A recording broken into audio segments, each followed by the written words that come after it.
Dans la vidéo précédente, nous avons vu comment fonctionne globalement cette interface de trading de Binance et comment placer des ordres pour acheter au prix du marché, donc soit acheter au prix du marché, soit vendre au prix du marché avec le menu Market.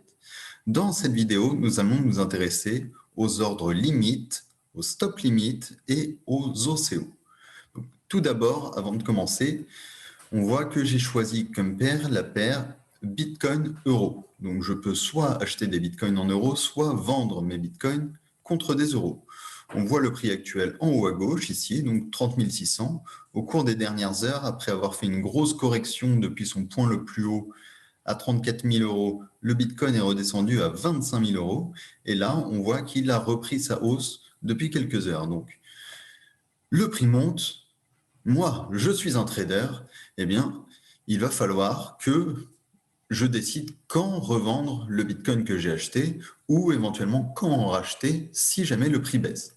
Donc, on voit que pour le moment, sur mon compte, j'ai 260 euros qui peuvent me permettre de racheter du Bitcoin ou 0,01 Bitcoin. Donc, un ordre limite, qu'est-ce que c'est? Eh bien, pour un ordre limite, c'est un ordre qui permet d'acheter à un prix prédéfini. Donc, si on veut acheter avec un ordre limite, on va par exemple décider d'un prix plus bas que le cours actuel. Donc, cours actuel 30 700. Je peux par exemple dire, si jamais le prix redescend à 28 000, ou si jamais le prix redescend à 29 000, au moment où ça a commencé à monter il y a quelques heures, donc je peux écrire 29 000 au niveau du prix, j'aimerais racheter du Bitcoin. Donc, on peut soit choisir directement le montant, soit faire coulisser la barre pour dire, j'aimerais dépenser mes 261 euros pour racheter 0,009 Bitcoin. Bon. Si je place cet ordre-là, donc je fais acheter, que se passe-t-il? Eh bien, je n'ai pas acheté de Bitcoin, ça m'a ouvert un ordre d'achat qui dit, si le prix atteint 29 000, donc si ça redescend, cet ordre s'activera automatiquement et je recevrai 0,009 Bitcoin à la place. Donc, de la même façon, donc, une fois qu'on a des ordres ouverts comme ça, on peut éventuellement décider de les annuler. Donc, c'est tout en bas de la page. On peut les annuler en cliquant dessus. Si, par exemple, on change d'avis ou on veut modifier le prix, tant que le prix n'a pas atteint ce niveau que l'on a fixé, l'ordre est toujours virtuel.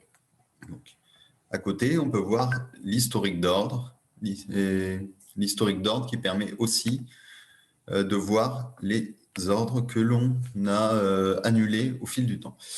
Du coup, ça, c'est pour acheter. Maintenant, si je veux vendre, c'est exactement la même chose. Par exemple, je vois que le prix est à 31 000, j'ai 0,01 Bitcoin. Je peux me dire, si le prix réatteint son niveau le plus haut qu'il avait atteint il y a quelques jours, donc 34 300, donc prix 34 300, eh bien dans ce cas, je décide de vendre 100% ou 50% des bitcoins que j'ai sur ce portefeuille. Et je peux cliquer sur vendre. Ordre de vente limite créé. Encore une fois, mon ordre, on voit qu'il est ouvert ici. Je peux le consulter, mais tant que le prix n'atteint pas les 34 300, eh bien cet ordre ne se déclenchera pas. Donc, maintenant, les stop limits. Un stop limit, qu'est-ce que c'est? Eh bien, un stop limit, c'est exactement la même chose, mais inversé. C'est-à-dire que ça ne sert pas à vendre si le prix monte plus haut que le cours actuel ou à acheter si le prix descend plus bas.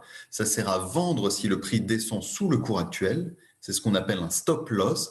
On peut se fixer une limite en se disant, si le prix descend sous ce niveau-là, je préfère couper mon investissement et récupérer mon argent initial avec une perte. Et inversement, si le prix monte au-dessus d'un niveau fixe à l'avance, par exemple, si vous pensez que ça va continuer à descendre, mais qu'au cas où ça monte, vous vouliez quand même re-rentrer dans le Bitcoin, vous pouvez fixer un ordre d'achat au-dessus du cours actuel. Alors, il y a juste une petite subtilité, c'est qu'il faut d'abord placer le prix du stop, donc Le prix que vous mettez là, donc si vous voulez un prix rapide, vous pouvez aussi cliquer directement à gauche pour mettre dans, donc ça se transfère dans limite, c'est, on peut par exemple choisir directement comme ça, mais du coup, mon stop, il faut que je décide le niveau du stop qui est le seuil auquel l'ordre s'activera et un montant limite. En fait, c'est le stop loss, c'est si le prix descend. Alors, pour un stop loss, donc c'est si je veux acheter, non, pardon, un stop loss, si je veux vendre au cas où le prix baisse, je peux vendre avec un stop loss. Je choisis un prix de stop, par exemple, ben, si ça descend sous les 28 000, ben, je préfère donc stop 28 000.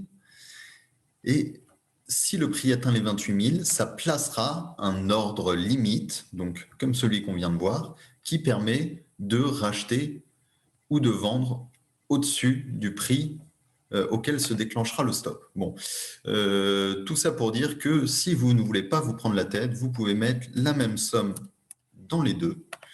Et ça veut tout simplement dire que si jamais le prix redescend à 28 000, eh bien, automatiquement, cet ordre se déclenchera et vendra la somme de Bitcoin que je souhaite. Donc, si je vends 100% de mes Bitcoins, c'est et je peux placer cet ordre.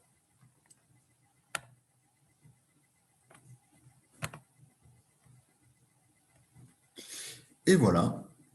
Et finalement, une dernière petite subtilité. Qu'est-ce que c'est que les OCO? Eh bien, un OCO, c'est tout simplement un ordre limite plus un stop limite. Ce qui veut dire que vous pouvez, par exemple, prévoir, ben, si le prix redescend à 28 000, je veux acheter. Si le prix redescend à 28 000, je veux acheter. Mais en revanche, on l'utilise plutôt pour vendre d'ailleurs en général, puisque on utilise rarement les stop limites pour acheter plus haut que le prix actuel. En général, on va davantage utiliser le stop loss pour protéger son capital si jamais il y a une chute inattendue. Et par exemple, si je veux vendre, alors j'ai investi dans le Bitcoin, je possède des Bitcoins, eh bien si je me dis, si le prix atteint par exemple les 36 000, je veux vendre ce que j'ai pour faire une plus-value. En revanche, si le prix redescend sous les 28 000, eh bien, je veux vendre à ce prix de 28 000 pour protéger mon capital. Et l'avantage d'un OCO, c'est que si l'un des deux ordres s'active, eh bien, l'autre disparaît. C'est soit l'un, soit l'autre. Ça permet soit de vendre si le prix atteint le niveau auquel on veut vendre, soit de revendre quand même si le prix descend pour limiter les pertes à un niveau fixé d'avance. Je choisis combien.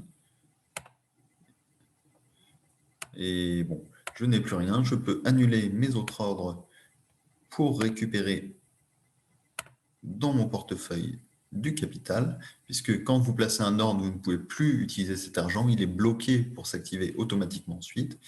Et je peux décider que dans ce scénario de 36 000, 28 000, eh bien, j'aimerais tout revendre dans un cas ou dans l'autre. Voilà pour les limites et les stop-loss. Il faut savoir aussi que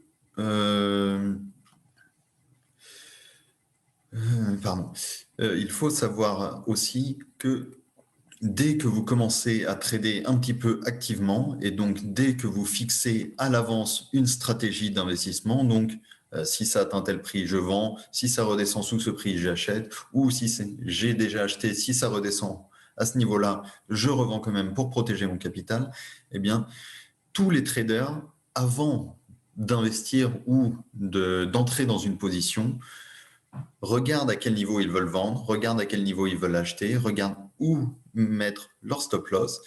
Et une fois que cette stratégie est définie et les ordres placés, eh bien, on peut aller vaquer à ses occupations sans suivre la courbe de prix et sans mettre des alertes, et tout se fera automatiquement, en générant soit un gain si le scénario va dans le sens qu'on avait prévu, soit une perte dans le sens inverse. Merci beaucoup.